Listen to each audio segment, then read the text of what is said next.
Hello, this is Crystal Petry. I'm Crystal Petry, and welcome to another episode of the Crystal Petry Podcast. We are going to be covering the first 100 days of President Trump's after his inauguration. And here to help me dissect the things that he has done, expectations that we have for President Trump, I have the president of the Atlanta Young Republicans, Winslow Jones, as well as the executive vice president of the Atlanta Young Republicans, Skyler Akins. How are you?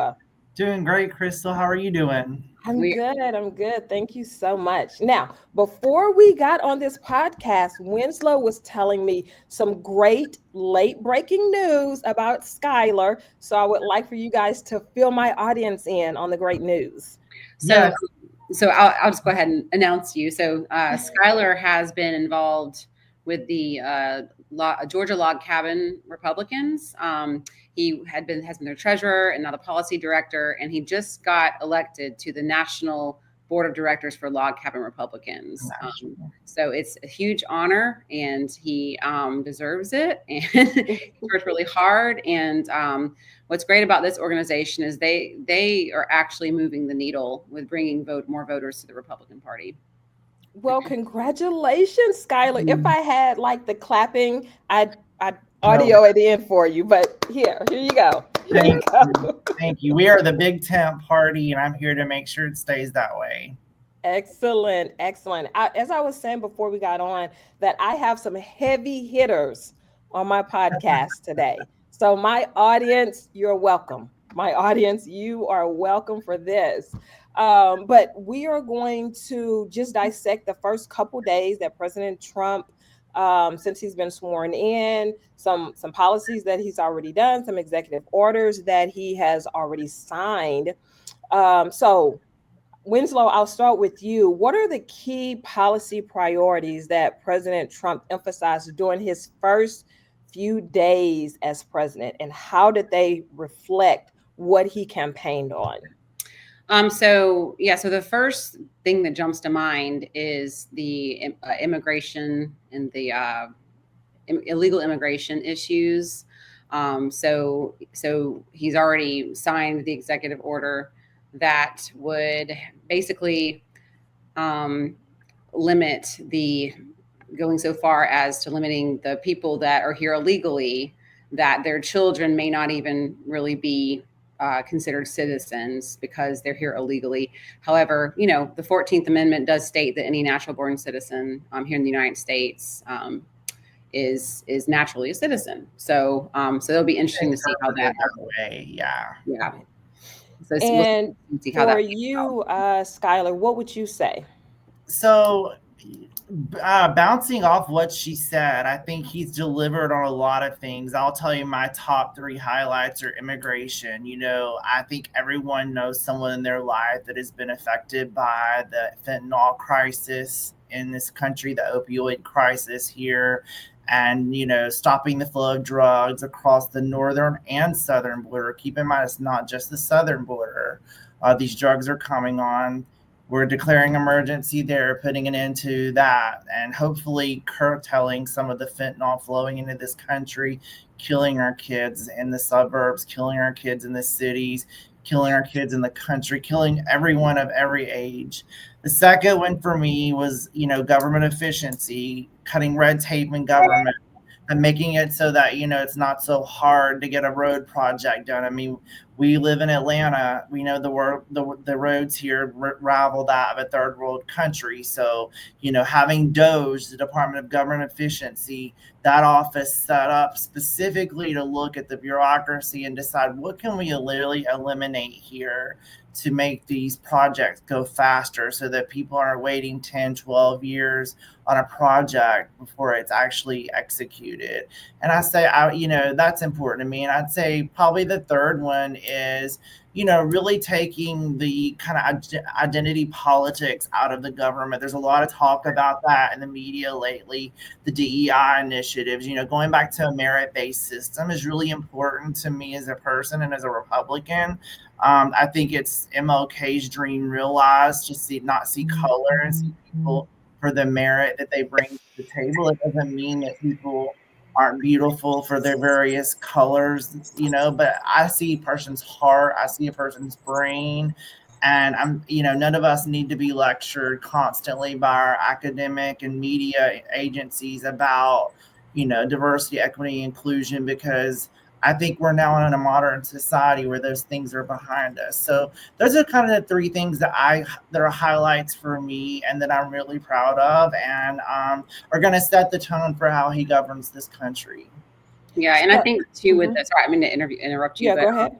With kind of going off the DEI, so you see the words, the face value of words make it sound like, oh, well, yeah, we want to promote diversity and including people, and making things equitable. But the thing is what people forget is is equity does not mean equality. So, and really what DEI does is actually creates a hierarchical system where, that you saw that, and not to compare it always to a period of time where they had the greatest horrors that happened on earth, but you saw that with Nazi Germany. It was a hierarchy of races. Well, you're kind of seeing that, and almost like in reverse in a sense, but it's still the same thing when you look at DEI. So, and like Skyler said, we're a country that's just, because of our Constitution paving the way for all men to be created equal men, meaning men and other persons, women too. Is what I think it really means. All equal under the law. I think that the DEI actually does the reverse of what it looks like it intends to do, face value. So I'm excited to see what this executive order, if, obviously if 2/3 of Congress, I believe, is what's required to revoke it. But I don't think that's going to happen. But we'll see. We'll see how the culture shifts with these executive orders that he's signed. Okay. How do you think, because President Trump has signed in several executive orders in just a short time that he has been sworn in, how do you think this sets the tone for his presidency in terms of government and his relationship with Congress? Skyler, we will go with you. You go first. Yeah, good question. So I think that, just yesterday and today, he had meetings with the leadership of Congress at the White House, and they came out and announced, that they were going to streamline some infrastructure projects using public-private partnerships. So his relationship with Congress is essential, obviously, because they're a second branch of government, but they're Article 1 in the Constitution. So the founding fathers, obviously, that's the most important to them was the legislative branch. They control the purse. So I think that he's doing a good job. I've also personally love the fact that there are certain Democrat senators. I'll give credit where credit is due. John Fetterman, Pennsylvania, going to visit the president in Mar-a-Lago. He's a Democrat. There are some. The senator that was I forget, the Nebraska senator that spoke at his inauguration that was a Democrat. So those folks that realize, like, we need the president to be successful in order for the country to be successful. I think there are very few, not many. I named two, Deb Fishers, who I'm thinking of Nebraska, and John Fetterman of Pennsylvania, have made an effort to reach out and say, we're Democrats, but we want to work with you. And by the way, President Trump won those states with large margins, so they see the writing on the wall. I think that having his first day, second day, third day meetings with leadership of Congress is literally setting the tone for how he's going to govern the next 4 years. And then not only that, you also have to kind of align this with the fact that we have razor thin majorities. So the party being united, we have a 2-seat majority in the House and I think, a 4-seat majority in the United States Senate. So I think we'll be able to get a lot of things done because we're united around core principles. And I also, to add to that, he signed 200 executive orders. A lot of those will require ratification by Congress. So some of them are things that are ambitious, like repealing the 14th Amendment. That requires a constitutional amendment. It was originally meant to end slavery, which is America's original sin. So, and now it means birthright citizenship. So a lot of them are just conversation starters, but a lot of them are real policy that he has the power to do. And then some of them he needs Congress to act on, like declaring a national emergency. He'll need the Congress to allocate money to those programs to build the wall, to do different things. So I think he's off to a great start. I think he learned a lot during his first 4 years as president. I think he knows, that there are all these people left over. Famously, he tweeted yesterday that he had fired the former mayor of Atlanta, Keisha Lance Bottoms, from the president's Import-Export Council. So he knows where his trip ups were within his first administration so that he doesn't make those same mistakes now in the second administration of President Trump. Winslow. Go ahead. No, I was just toss it back to you. Winslow, to piggyback on something that Skyler said, President Trump has the House, he has the Senate, he also has the Supreme Court. Do you think there will be any challenges for him in his next 4 years with trying to pass legislation or get funding for different projects? I mean, it's highly likely that he could run into some challenges. I mean, I think that, if you're talking about the 14th Amendment, I mean, the people in the Supreme Court, they are geniuses with interpreting law. And so of course, not all members of the Supreme Court, in my opinion, are objective. They have their biases with how they interpret the law. But in general, that's their job, is to interpret the law. So I think that when it comes to what he wants to do, especially with the immigration issues, is they're going to have to put some checks and balances just to make sure that it's in line with the Constitution.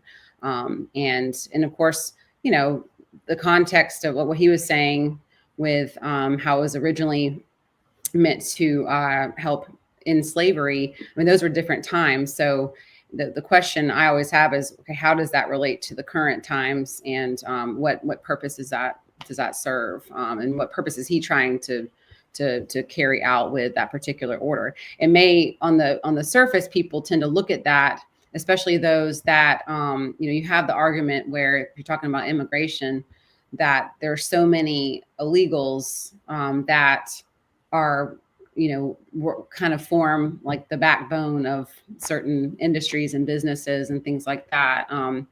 But I feel like a lot of times those people are kind of missing some of the story, some of the big picture, because technically they're supposed to have a work visa when they work here. So I think that hopefully with what he's doing, it's going to help sort of tighten up and really specify what people need to do in order to work here legally. So we're not falling back on that argument of like, oh, there's so many people here that create, the workforce. So America is going to completely crumble if we deport all of those people back to their home countries. So hopefully this, even though on the surface, people tend to see these executive orders, the ones that are especially not pro-Trump voters, see the executive orders and think that he's being authoritarian or dictator or whatever, which is kind of silly. But I think the intentions behind all of them are actually to bring us back to having a standard by which we live here and a standard by which people come into the country. Okay, Skyler, for you, legacy media, and this could be a completely different podcast, if legacy media should still be a thing or if it should not be. How do you think the media has portrayed and covered President Trump since his second swearing in, which has only been a couple days? Yeah, I mean, it's crazy to think it's just been 72 hours. It's been a circus. Quite frankly, them actually, two things come to mind immediately. They're already accusing Elon Musk of a Nazi salute. That's been the headline now for 48 hours, every news channel. And then you look and you understand that this is who Elon Musk is. He's very animated. He's self-described, slightly autistic, socially awkward. The guy talks about building a colony on Mars, right? Like, so this is someone that clearly is a little awkward. They're focused on that. Then the second thing they're focused on is, all the executive orders and trying to talk about how, vast they are and how sweeping they are. They're all things that the American people knew they were voting for when they voted for President Trump. They knew that he was going to be tough on the border. They knew that he was going to pull out of the Paris Climate Accord. They knew that he was going to put America first. And so, when I hear the media, I'll be honest, I flip between CNN and Fox all day while I'm working.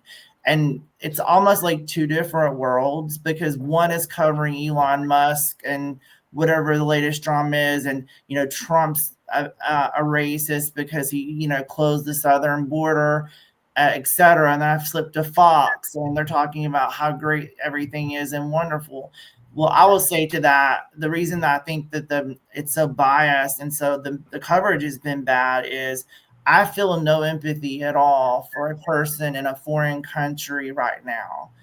I feel empathy for them as a Christian and as a human being, right? But I feel no empathy for them as an American and right now, because we have a major American city in Los Angeles burning. People are losing everything. They can't find places to live. They can't find clean water to drink. They've lost all their family memories. These are people of all races, color, creeds, backgrounds.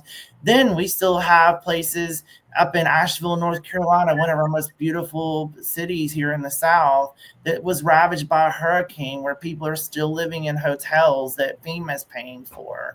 So, I have empathy for them as a human being, but as an American, I'm proud that we have a president again that says, you know what, I can care about the suffering of other people as a human being. And as far as where I want my money and my policy focus, I want it focused on me as an American, you as an American, Crystal, you as an American, Winslow, not on these other things that are not our problem, right? We've got to take care of our own people first. And only a president like we have now can have the courage and the vision to see that. And I think that, again, back to your original question, the media is acting again, playing the same playbook of he's a fascist, he's Hitler, he's all these other terrible things.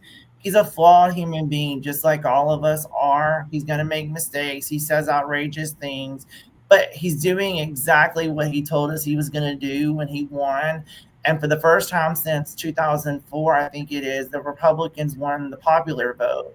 So there's not even that argument that a majority of Americans didn't vote for him. They did. So I think the media is, once again, the mainstream legacy media, as you adequately said, they're failing the American people because they're not being honest with them. And that's why the ratings for these shows are plummeting, and they're doing layoffs at all these major broadcast stations because people are coming to places like the Crystal Petry Podcast. They're going to Joe Rogan. They're going to Theo Vaughn. They're going to all other places. And quite frankly, I think that's a part of the reason the Democrats are losing.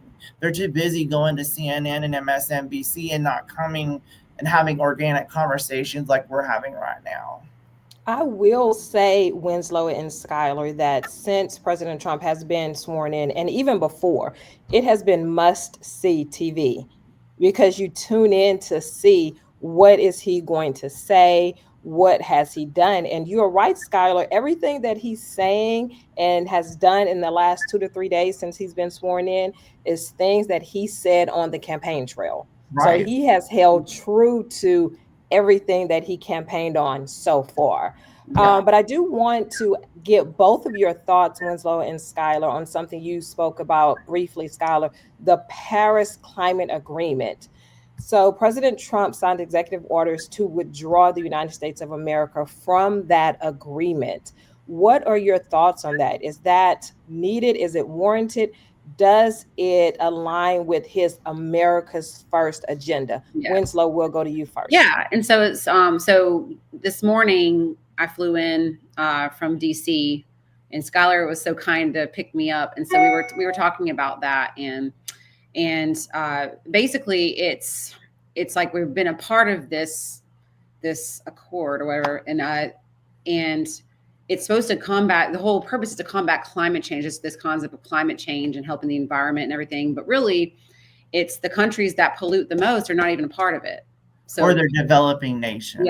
Yeah, like India, China, Russia, and they're the ones that are the biggest perpetrators of what the Paris Climate Accord is trying to combat. So it almost seems like it's a little bit useless to have this going on when really it's the biggest perpetrators of the environment are those particular countries. So they're not even a part of it. And if they are, they came on late. Like China, joined late, but they're given, for example, they are almost, I know, double, almost triple the amount of pollution that we put out. They're 3 times the size of the country. They're the largest polluter, them in India. So they're given developing, if they are part of the treaty, and I don't know all the countries because it's a long list, but it's America first for a lot of reasons. And I'll tell you, the main one is China. They put out double, almost triple the amount of carbon that we put out, carbon dioxide that we put out here in the United States. But they are giving developing nation status under the Paris Climate Accords. So that gives them lower standards and more time to get on board with the agreement. Meanwhile, the United States is a developed nation and we have a stricter timeline, harder goals to meet. So it's not fair. I mean, it's also not fair to us as taxpayers to have to foot the bill for politicians to fly around the globe to these fancy conferences on their private jets that the 3 of us are paying for, by the way, just so they can feel like they're doing better with climate change. And again, this is not a treaty. So this is not something that requires or was ratified by the Senate as required by our Constitution. It's simply an agreement that gentlemen, or it would have been Madam President if it was Kamala Harris, thank God it wasn't, signed that said, we're going to participate in this set of goals that is not even equal and doesn't even give parity to a country like China versus the United States. I mean, no one would say in their right mind that China is a developing nation. It's one of the most advanced economies in the world. I mean, I've never been to China, for the record, but no one would say that that's a developing nation. But under the Paris Climate Accord, they're giving that status. So I think it gives us an opportunity to save money. And again, I go back to, as long as we have people sleeping on our streets, as long as we have cities burning from fire, as long as we have hurricanes hitting and devastating our country, as long as we have opioid or crack epidemic, as long as we have a mental health crisis in this country, I frankly do not care about what happens in Paris. And I'm quite frankly tired of seeing people like John Kerry hop on his private jet and fly to Paris and then lecture us all minions, middle class, middle of America people about how bad we are because we drive gas fuel vehicles. I'm sorry. Exactly. And to kind of go off what he said too, it's sort of that same concept, which I think we kind of talked, it might have been on the first podcast when Seth joined us, where it's sort of like, okay, let's get our priorities straight as Americans. So we take care of our own first, just like you're on the plane, that analogy of being on the plane, what do you do when you're going down, the oxygen masks come out and you put yours on first so you can help somebody else. So and that might have been applied to the same question from that time about American isolationism versus, helping other countries out. And when it came to Ukraine and Russia and Israel and the funding that we provide to those countries. Well, I kind of see it in that the reason Trump has had the reason for these executive orders is not because he doesn't care about the environment, doesn't care about, other countries. It's because he believes that we need to get our priorities straight, just like what Skyler said, first, before we even tackle something like climate change on a global scale. So those are just that to me, that's sort of what I take from the purpose of why he's doing those particular orders.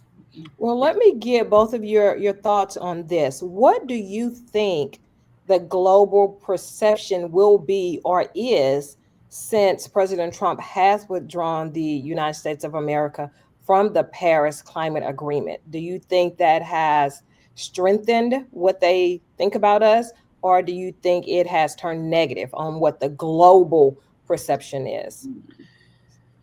You want to go, Winslow? You go first. I'm gonna turn my fire back on. Okay, I'll say this, Crystal. I think that he campaigned on this. This is one of his platforms, was we're in all these agreements.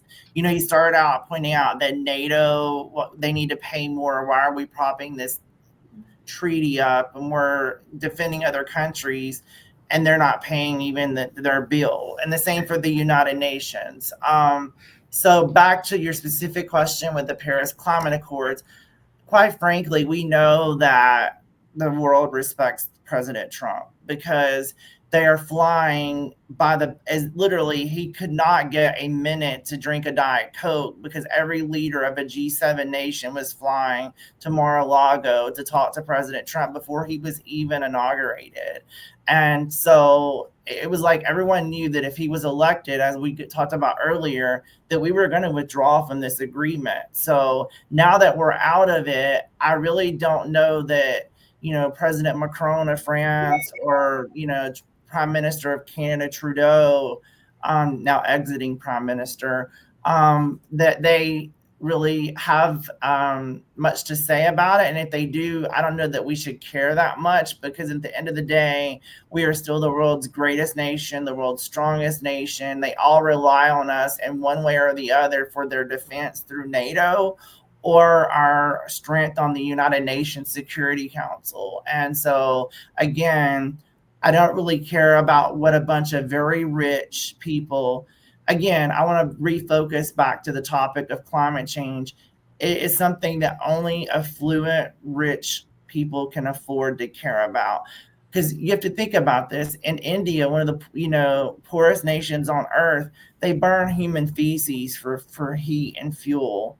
So, it's to bring that into perspective. The reason I say that is I don't really care, and nor do the people of India care so much about the climate change that the elites and the wealthy care about. They're trying to survive. They're trying to feed their families. The same with the everyday Americans, the same with other people around the world. And especially here in America, most Americans don't even know what is in this agreement, nor do they even care. Because quite frankly, over the past 4 years under the Biden administration, we're worried about how many groceries we can buy for $100 or how much more can I stretch my dollar to make it work. So again, I don't really care, nor do I think Americans care, and nor do I think it was even a surprise to anyone that we pulled out. Like I said, he was completely transparent that we were leaving. The perception may be that we don't care about climate change. I think that maybe is what you're thinking about, but we care about climate change, and we demonstrate that by providing a better living situation for our own people, and helping them recycle, getting them out of poverty. Those are all things that will help us, reduce our greenhouse emissions and make us a better country and strengthen the world. Because when America's strong, the world is strong. And again, I frankly don't care about what the rich elite people say around the world about America's withdrawal from this treaty. Okay, and Winslow, what are your thoughts? Yeah, it's kind of like, it's that concept of taking care of your own, making sure that the priorities are straight. So because if human life, like people in underdeveloped countries, third world countries, I mean, they're just fighting to survive, and they don't have really the efficiencies that we have in order to really, because if you live your life, now if you're talking about on an individual scale, very conservatively, meaning like, you conserve your money, you conserve, you can turn off your lights, you can do things to help, so you're not just using resources that that contributed to your carbon footprint. But the thing is like the fossil fuels that we use, I mean, they're talking about using the windmills and solar panels and everything. Well, you can't really recycle those materials like that. That hasn't really been that still takes resources to make those things. And what the amount of carbon footprint reduction with using those unreliable energy sources, like it's not really, to me, it doesn't really justify getting rid of fossil fuels. Now we can talk about nuclear energy and how that could be a resource that is clean, that people hear the word nuclear and they get scared, but there's been a lot of research done, and it actually is, if it's done well in a safe laboratory that goes by all the safety measures to keep it contained. Like it's like a can full of nuclear energy could literally power your house for like the rest of your life. And so I'll be interested to see if they are going to move towards those sources. But I don't necessarily think that the use of fossil fuels alone versus using solar energy and electric cars is really that much more energy efficient. And it hasn't been proven that it is. Okay, let's talk about another executive order that President Trump signed here in the last 2 to 3 days since he has been inaugurated, and that was a freeze on federal hiring.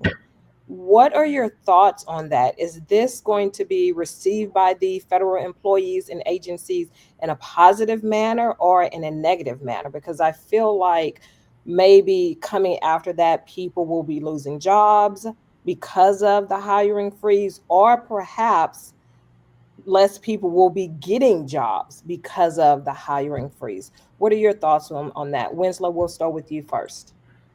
So for one thing, we know they're not going to freeze the national security, the law enforcement, those kind of jobs, because we need protection. We need safe in the public safety jobs.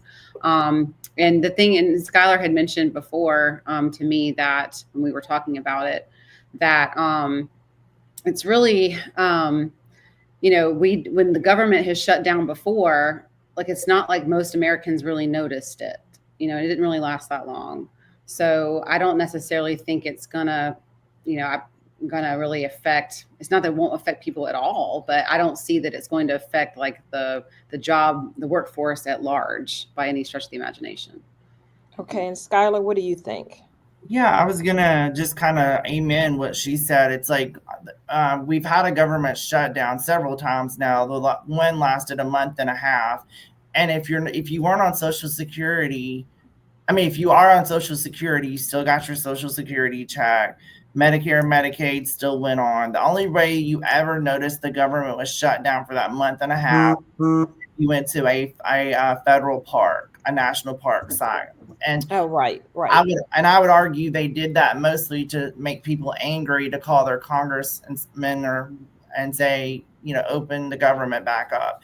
I think you could literally lay off half the federal workforce and no one would notice. You have to keep in mind most employees of the government work for the Defense Department, either directly or indirectly.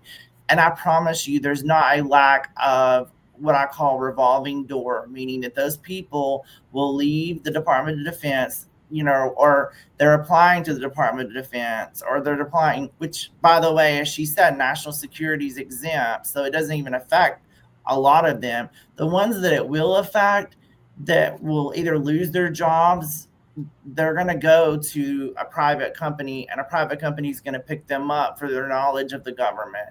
That's going to happen to a lot of them. It's really more targeted at new people coming on, because we have to acknowledge government's gotten too big. It's doing too much. When this country was created, it was originally meant to, the government closest to the people is the best. So the people that govern us in DC live in a bubble that is highly wealthy, highly, disconnected from mainstream America. Let's move some of those agencies out into the United States, give those jobs to people in states instead of them being in DC. And as far as it affecting the economy, I think that, we need to shrink the size of government, and Trump ran on that and won on that, and that is a Republican principle, and I'd argue an American principle as well. I mean, like I said, the federal government's core principles are a role is to protect us from foreign adversaries, to advance our trade and economic interests, right, and to develop treaties for commerce and stuff like that. They've overstepped their welcome, and I mean their authority. And then I'll also kind of put the cherry on top. A lot of this has to do with the last administration, wanting to add 30,000 IRS agents with guns to come and collect taxes. And that was part of the Inflation Reduction Act. A lot of this is targeted at, we don't need people taking more taxes from people. We want to give that money back to people so that they can spend it to stimulate the economy. And so I go back to the example that she talked about earlier. The government shut down for nearly 2 months and people didn't notice.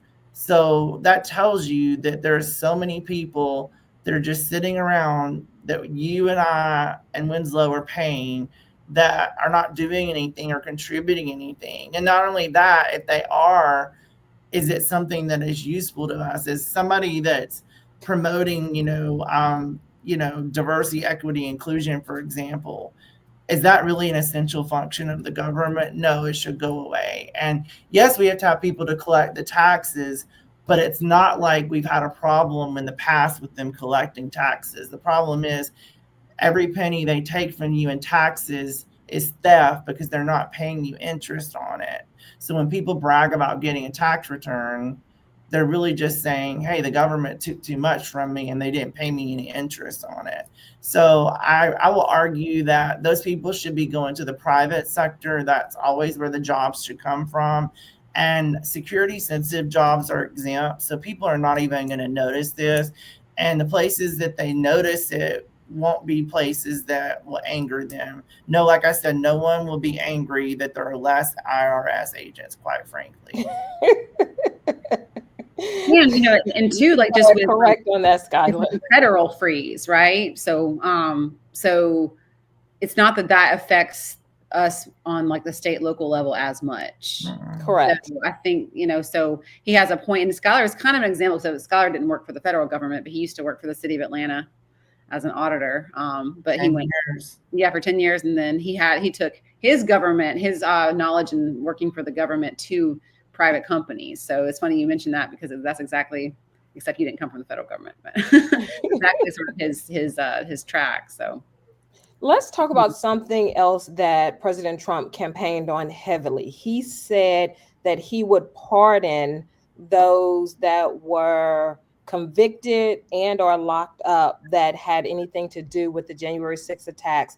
And of course, as we know, that happened during President Biden's inauguration back in 2020. So this is a two-part question for both of you. Mm-hmm. What do you think about President Trump pardoning, those January 6 people that were convicted of participating in the riots? Also, right before President Biden left office, he, I don't know what the word would be, but early on pardoned people that were on the January 6th committee who he thought that President Trump might come after. So I would like to hear your thoughts and opinions on both of those. Biden's preemptive, that's the word I'm looking for, preemptive pardon of the January 6th committee members, as well as President Trump pardoning those that were convicted of the January 6th riots. Let's hear what you have to say, Skyler. Yeah, so I want to start with the Biden piece first and then end on the Trump piece. It's a terrible precedent to set in American history that a president on his way out of office, as the next president is being inaugurated, signs an executive order pardoning his family members for crimes that we don't know what they are. So it was just basically him doing a favor to his family because it's unheard of. What did that family do that the president of the United States thought that they needed protection from is the first thing that comes to my mind, because it's like, if you didn't do anything wrong, why did they need a pardon? Same for the January 6th commission. They didn't do, that like, I'm going to blanketly say that, it's disgraceful that he used the pardon power the way he did. I mean, it sets a precedent for every president in the future, regardless of party, to pardon their family and let their families get away with literal murder and get pardoned. And it's not okay to do that because we have a thing in this country called law and you have to follow it. And it also, you can't help but wonder, any human being is going to wonder, why did he find it necessary to pardon his sister or his granddaughter? Like, what are these people doing? Like, are they some kind of organized crime family is what I'm thinking. And then you asked secondly about Trump and pardoning the January 6th rioters. I will say that, those people have served at this point 4 or 5 year sentences. And I don't personally agree with what he did. I don't think that my position is that of J.D. Vance, our vice president, who just a week ago on, I think it was Meet the Press or Face the Nation, one of those mainstream cable shows, said that, they were going to take a look at who was there engaging, in civil unrest and didn't commit violence or destruction of property, and then who assaulted a law enforcement officer. And that would be kind of his perspective of how it should work, right? If you were doing something violent against a police officer or a law enforcement officer, you shouldn't get a pardon. But, if you were there, just showing up and you walked in the Capitol, it's probably a little harsh to give someone that just walked through the doors of the Capitol a 10-year prison sentence. I mean, studies have shown that some of these sentences were kind of disproportionate compared to other cases. So I just want to say, I'm not personally okay with the amount of pardons that he issued. I think that, it was too broad, but it's really hard for me to feel sorry. I mean, to have empathy or anger toward what he did when you have a president like Biden that pardoned violent offenders on his way out, who pardoned his family literally while the incoming president was being inaugurated on that day, and pardoned Dr. Fauci. And they love the left loves to saying, oh, it's because they were worried about, Trump coming after the Biden family or weaponizing government.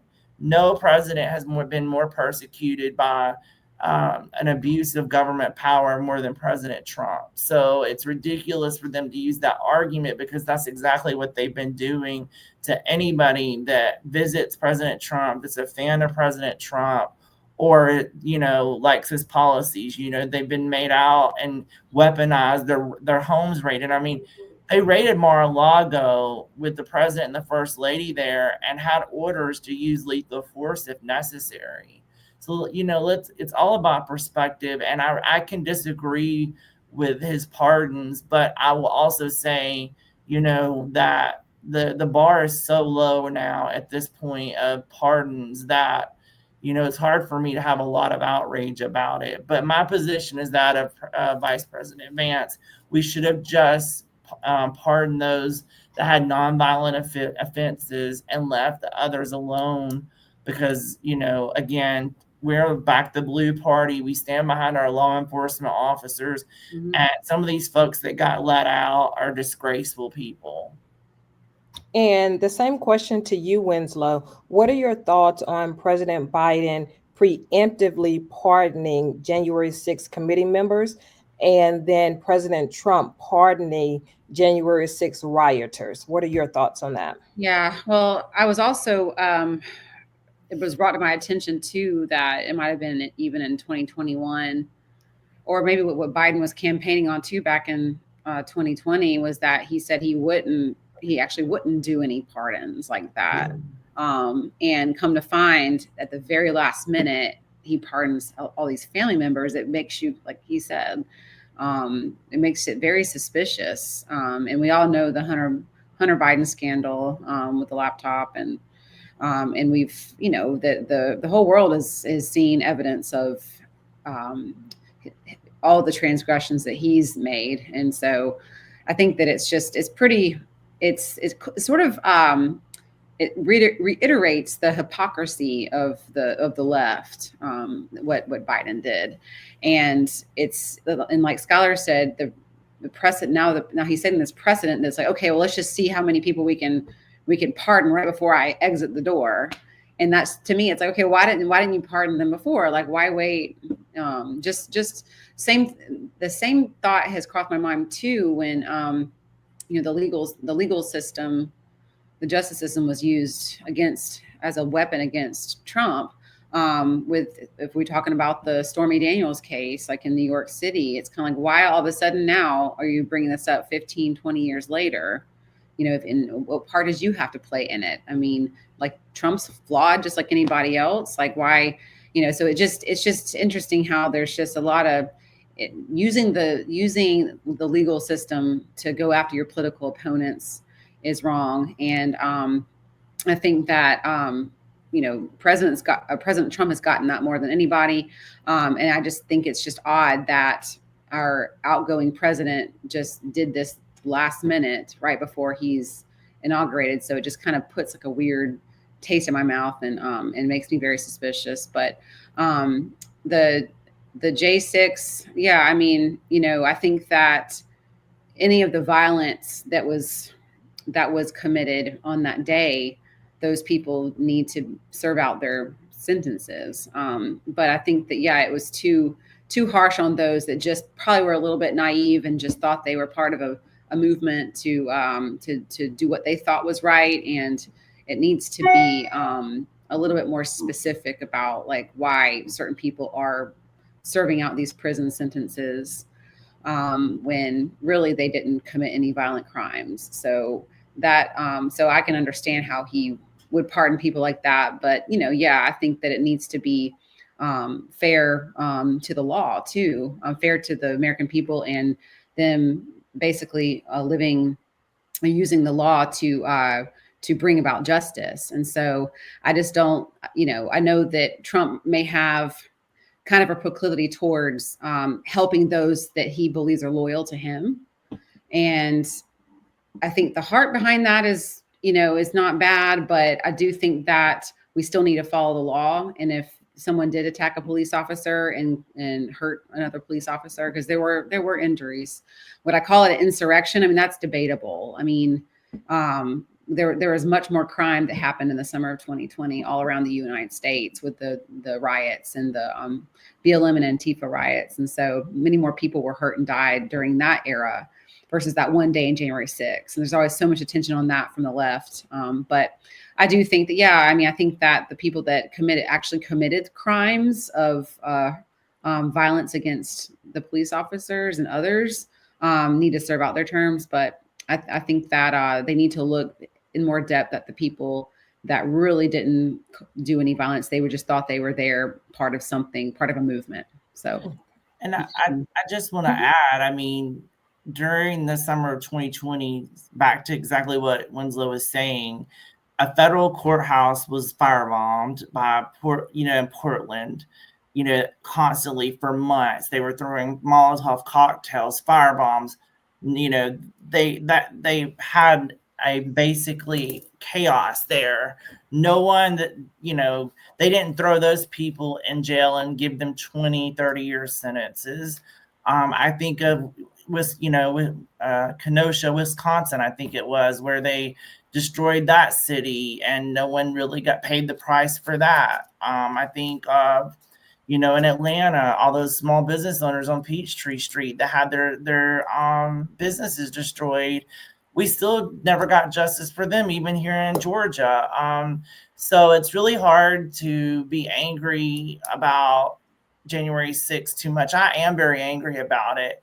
I even hesitate to call it an insurrection for the mere fact it'd be the first insurrection where no weapon was fired except by the Secret Service at someone that was attempting to enter the speaker's office.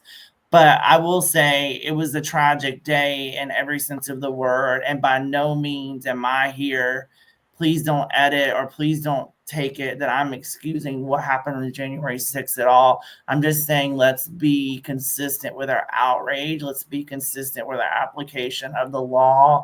And let's make sure that we are not selectively prosecuting and enforcing the law. And that's what a lot of us feel happened. And I don't think anybody here, at least on this podcast, thinks that what happened on January 6th was not really one of the worst days in our lifetimes. As far as, I watched in terror, just like you guys probably, you ladies did as well. I mean, nothing about that day was good for anybody. And it was quite a scar on the beautiful story of America.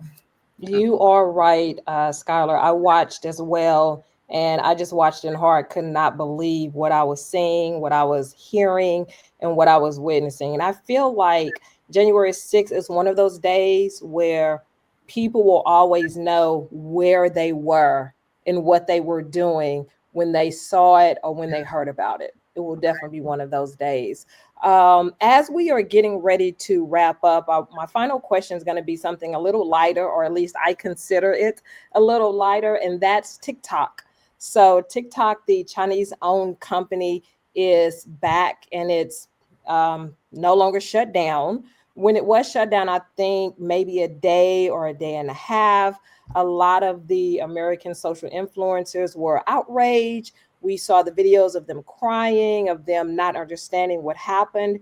And then I want to say, and you guys can correct me if I'm wrong, the day of the inauguration, it came out that because of President Trump, TikTok was brought back online again. So what are your thoughts about TikTok, a Chinese-owned company, being brought back online by allegedly President Trump, or because of President Trump?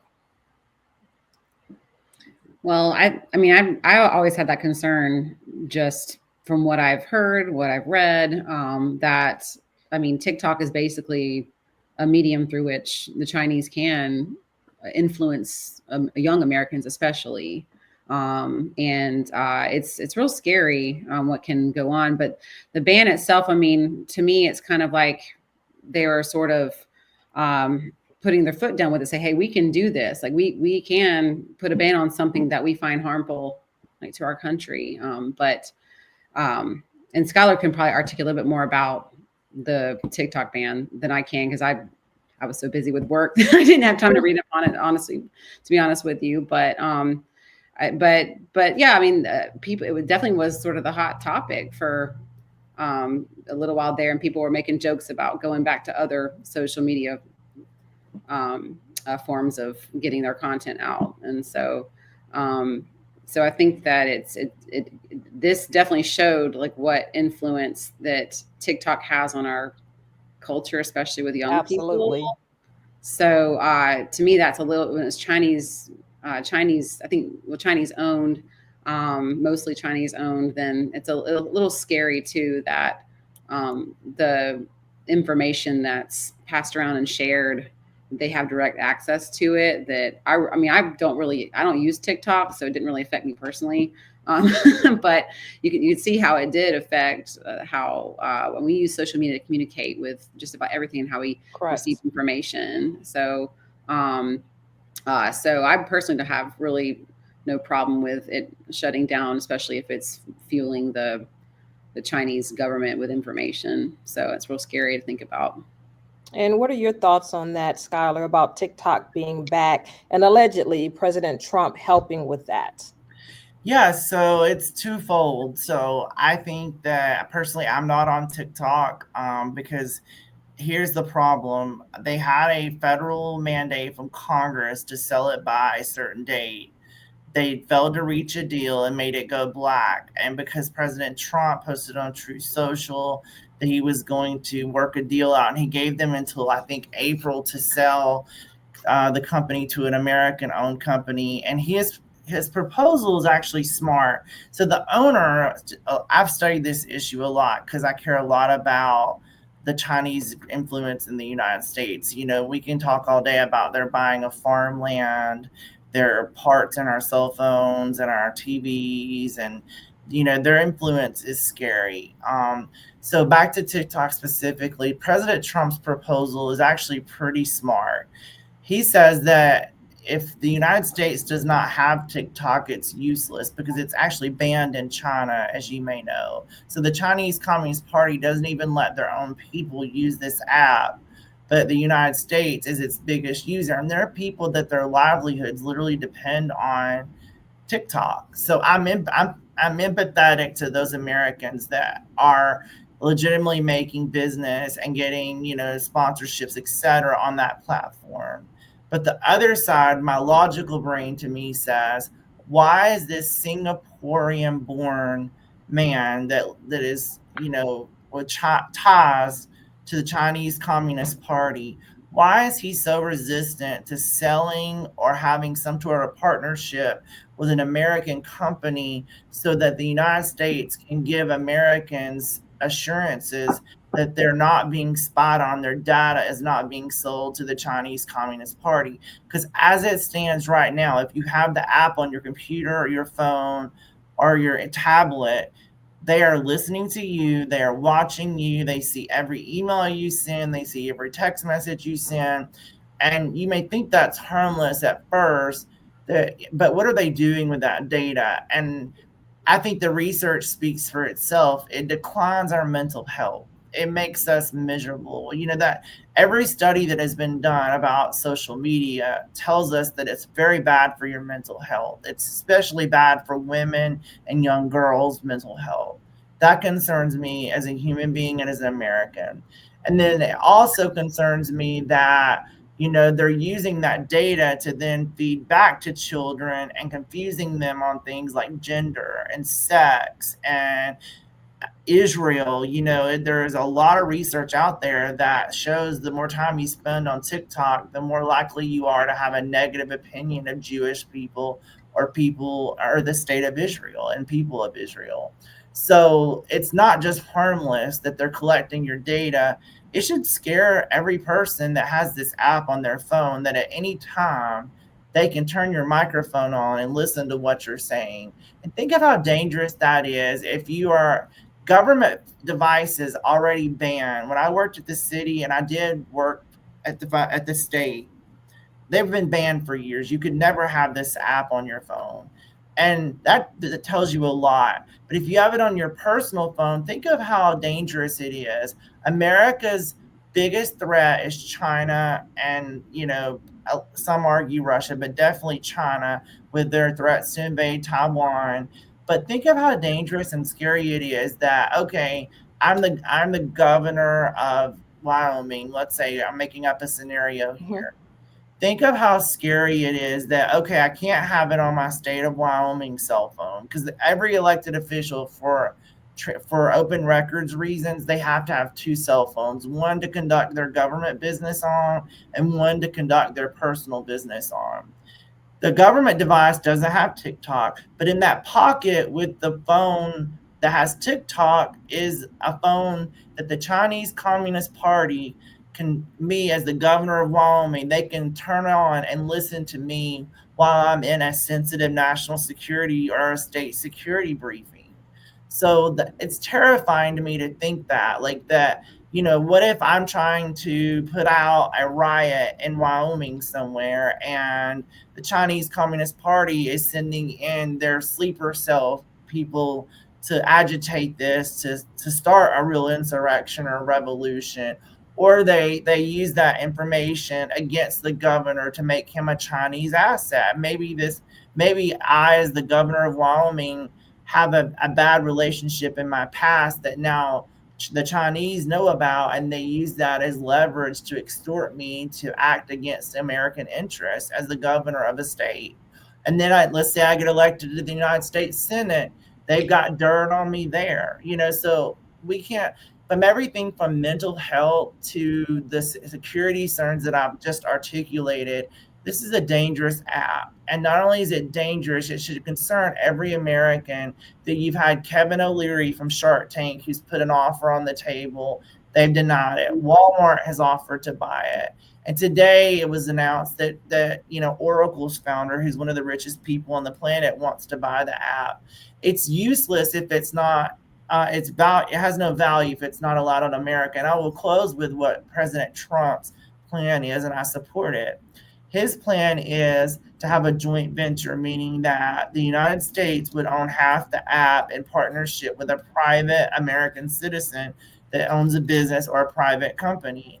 That way, the American people could use the revenue from the app to pay down our debt, or to rebuild Los Angeles, or rebuild Asheville, or help the people that are still ravaged by hurricanes right here in Georgia where their crops were wiped out. So we can use the app to our advantage and not have it as a Chinese asset literally right now under President Trump's plan. So I think that he's doing the right thing by giving them some time to negotiate a deal with a new deadline. And we all know one thing about this president: when he says something, you better not mess around and find out. So if I were TikTok, I would be finding someone to do that joint venture deal with, so that the American people and the American owner can own that company, and Americans can stop worrying about the Chinese Communist Party, a sworn enemy of the United States and the American people, spying on them every day, every minute, every hour of the day. Well, Winslow and Skyler, I just want to thank you both for being on my podcast, for being on the Crystal Petry Podcast, and contributing your thoughts and your opinions. You guys both are so well versed on this, and you've brought so much knowledge and value and passion. Yes. Look, they're pointing to each other. They're pointing to each other. Both of you. I say both. I say both you, Winslow, and Skyler. So thank you so much for this, for being on the podcast. Thank you for having us, and best wishes for your podcast. I really look forward to seeing the success of this, and hopefully we can come back sometime and talk some more. Absolutely. Yes. Both of you are welcome to come back. The invitation is an open invitation for you, Skyler and Winslow. Open invitation. Thank you so much, Crystal. Always a pleasure with you. Yes. Absolutely. And to my audience, thank you so much for tuning in and watching. You can get this podcast on YouTube Podcasts and Apple Podcasts. And make sure you subscribe, because we are going to be following President Trump's first 100 days in office. Thank you so much.